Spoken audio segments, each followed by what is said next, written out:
Hello students, कैसे हैं आप लोग। मैं सोनू सैनी आपके लिए केमिस्ट्री में 11वीं क्लास के लिए एक टॉपिक्स पे वीडियो लेके आया हूं। जरा आप इसको ध्यान से समझिए और देखिए। और ये टॉपिक आपके यहाँ 12th में भी बहुत उपयोगी होता है। पहले ही चैप्टर में सॉल्यूशन में हम इसको डिस्कस करते हैं और इस टॉपिक्स पर आपके यहाँ एनडीए में, नीट में, आईआईटी में और एसएससी, रेलवे, बैंक में 1 या 2 क्वेश्चन जरूर आते हैं। तो देखते हैं। और हाँ, एक बात और, अगर आप लोग मेरे चैनल पर नए हैं तो चैनल को सब्सक्राइब जरूर करिए, लाइक करिए और बेल आइकॉन को जरूर प्रेस करिए कि आपको समय समय पर नई नई वीडियो मिलती रहे और मैं आपको केमिस्ट्री में एक्सपर्ट बना सकूं। तो देखिए ध्यान से। सबसे पहले हम देखते हैं कि ये विलयन क्या होता है। विलयन किसे कहते हैं, यानी कि सॉल्यूशन क्या होता है। देखिए, सॉल्यूशन मेनली 2 चीजों से मिलकर बना होता है। एक होता है विलय प्लस विलायक, विलय प्लस विलायक। देखिए ध्यान से, जो विलय होता है वो कम मात्रा में होता है, और जो विलायक होता है ये अधिक मात्रा में होता है। जैसे हम समझ सकते हैं, मान लीजिए हमारे पास ये 400 ml 400 ml वाटर है, 400 ml वाटर है। हमने इसमें क्या किया कि 50 ग्राम शुगर को डिसॉल्व कर दिया, यानी कि इसमें हमने 50 ग्राम चीनी को डिसॉल्व कर दिया। तो एक सॉल्यूशन बन गया, एक विलयन बन गया, एक शरबत बन गया। तो हम देख सकते हैं इसमें मैक्सिमम अमाउंट में कौन है, वाटर इसमें मैक्सिमम अमाउंट में है, तो इसलिए ये विलायक का काम करेगा। और जो चीनी है ये इसमें लेस अमाउंट में है, कम मात्रा में है, तो ये विलय यानी सॉल्यूट का काम करेगा। तो यह हम ऐसे भी लर्न कर सकते हैं, छोटा शब्द तो छोटी मात्रा, बड़ा शब्द तो बड़ी मात्रा। तो किसी भी सॉल्यूशन की कंसंट्रेशन हम कैसे निकालते हैं, जरा ध्यान दीजिएगा। अगर सॉल्यूशन में विलायक यानी कि सॉल्वेंट वाटर है तो उसको हम एक्वस सॉल्यूशन कहते हैं। अगर वाटर नहीं है, वाटर के अलावा कोई और सॉल्वेंट है, जैसे कि आपके पास बेंजीन है या एसीटोन है, तो उसको हम नॉन एक्वस सॉल्यूशन बोलते हैं। तो देखिए, हम विलयन की, किसी भी विलयन की कंसंट्रेशन कैसे निकालते हैं। तो सबसे पहले हम डिस्कस करते हैं स्टूडेंट्स, सांद्रता यानी कि स्ट्रेंथ, इसको डिस्कस करेंगे। मान लीजिएगा मेरे पास ये 1 लीटर विलयन है। मैंने एक वेसल में, एक पात्र में 1 लीटर विलयन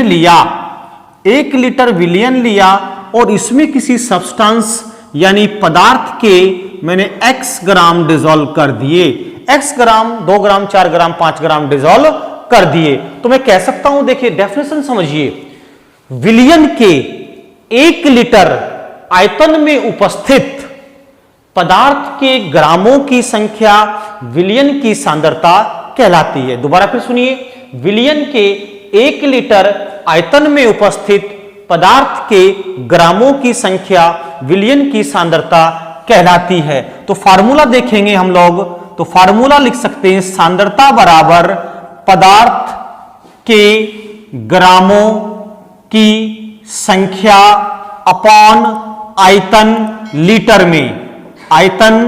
लीटर में, और याद रखना हमेशा आयतन लीटर में लेते हैं। और जो इसकी यूनिट होती है, जो इसका मात्रक होता है, फार्मूले से देख सकते हैं, ग्राम पर लीटर। क्लियर।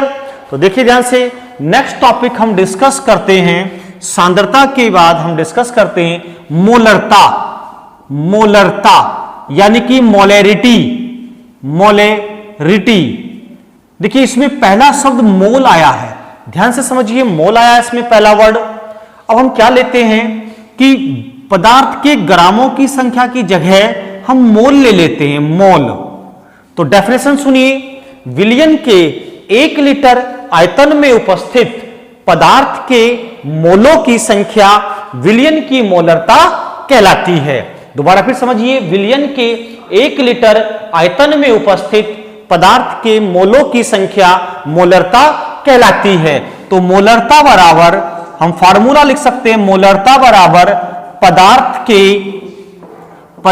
के मोलों की संख्या, पदार्थ के मोलों की संख्या, कह सकते हैं मोल्स ऑफ सॉल्यूट अपॉन आयतन लीटर में लेते हैं, सॉल्यूशन का आयतन लीटर में लेते हैं। अगर आपको क्वेश्चंस में मोल नहीं दिए तो हम मोल कैसे निकालते हैं? मोल बराबर होता है भार बटे अणुभार, भार बटे अणुभार, यानी कि मास अपॉन मॉलिक्यूलर मास, ऐसे कह सकते हैं। दोबारा फिर समझिए, विलयन के 1 लीटर आयतन में उपस्थित पदार्थ के ग्रामों की संख्या सांद्रता, विलयन के 1 लीटर आयतन में उपस्थित पदार्थ के मोलों की संख्या मोलरता कहलाती है।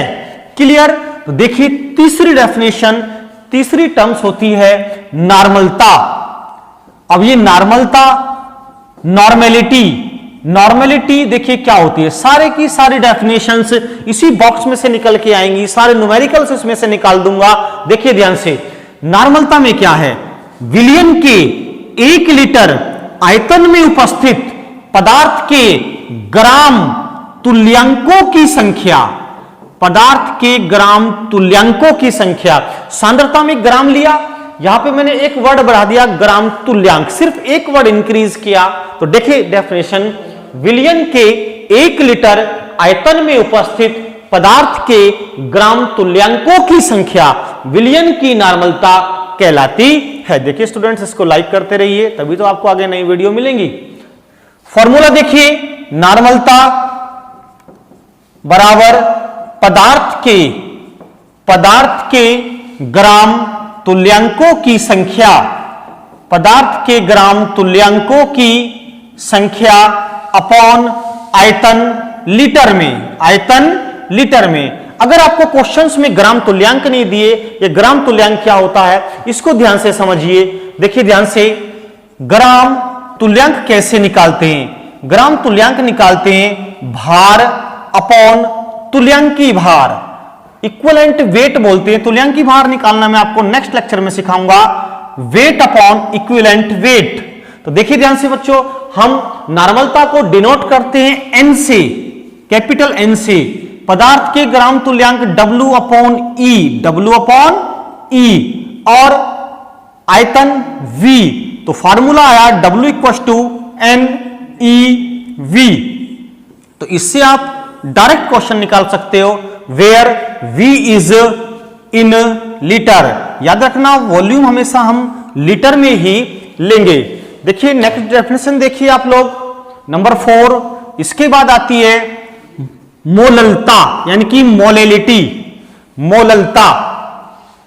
मोललता देखिए, मोललता कैसे निकालते हैं? मोलेलिटी, इसमें भी पहला वर्ड मोल आया है, मोल। ठीक है, तो देखिएगा, अब हम विलयन नहीं लेंगे, विलायक लेंगे। 1 किलोग्राम विलायक में उपस्थित पदार्थ के मोलों की संख्या, 1 किलोग्राम विलायक में उपस्थित पदार्थ के मोलों की संख्या मोललता कहलाती है। यानी कि मोललता इक्वल टू पदार्थ के मोलों की संख्या, पदार्थ के मोलों की संख्या अपॉन विलायक की मात्रा, विलायक की मात्रा केजी में, विलायक की मात्रा केजी में। देखिए एक बार फिर मैं रिपीट कर देता हूं। सबसे पहले सांद्रता देखिए, विलयन के 1 लीटर आयतन में उपस्थित पदार्थ के ग्रामों की संख्या, पदार्थ के ग्रामों की संख्या सांद्रता कहलाती है। विलयन के 1 लीटर आयतन में उपस्थित पदार्थ के ग्राम तुल्यांकों की संख्या नॉर्मलता कहलाती है। विलयन के 1 लीटर आयतन में उपस्थित पदार्थ के मोलों की संख्या मोलरता कहलाती है। अब हम मोललता में आयतन नहीं लेंगे, विलायक लेंगे। 1000 ग्राम, 1 किलोग्राम, यानी कि 1000 ग्राम विलायक में उपस्थित पदार्थ के मोलों की संख्या मोललता कहलाती है। एक क्वेश्चन जो आपके यहां एनडीए 2017 में आया, यूपी ट्यू में आया क्वेश्चन। देखिए क्या क्वेश्चन आया कि निम्न में से किस पर ताप का प्रभाव, निम्न में से किस पर ताप का प्रभाव नहीं पड़ता। तो ए ऑप्शन है मेरे पास नॉर्मेलिटी, नॉर्मेलिटी यानी कि नॉर्मलता, B option molarity, molarity, C option strength यानी कि सांद्रता, और डी ऑप्शन मेरे पास मोलेलिटी, मोलेलिटी। देखिए ध्यान से, मैंने अभी आपको पढ़ाया, नॉर्मलिटी में भी नीचे वॉल्यूम आता है, मोलेरिटी में भी नीचे वॉल्यूम आता है, स्ट्रेंथ में भी नीचे वॉल्यूम आता है, लेकिन मोलेलिटी में नीचे वॉल्यूम नहीं आता। आपने एक इक्वेशंस पढ़ी है, पीवी इक्वल्स टू एनआरटी। यहां से देखिए V प्रोपोर्शनल टू T, अगर मैं टेम्परेचर बढ़ाता हूं तो V बढ़ता है, टेम्परेचर यानी कि ताप बढ़ाता हूं तो V बढ़ता है, V बढ़ेगा तो इनवर्सली प्रोपोर्शनल है, व्युत्क्रमानुपाती है, ये घटेगा, ये बढ़ेगा तो ये घटेगा, ये बढ़ेगा तो ये घटेगा, इसमें वॉल्यूम है नहीं तो इसमें कोई इफेक्ट नहीं होता, किसका, टेम्परेचर का। That's all. Next topic, next video आपके लिए हम डिस्कस करेंगे मोल फ्रैक्शन। Thank you.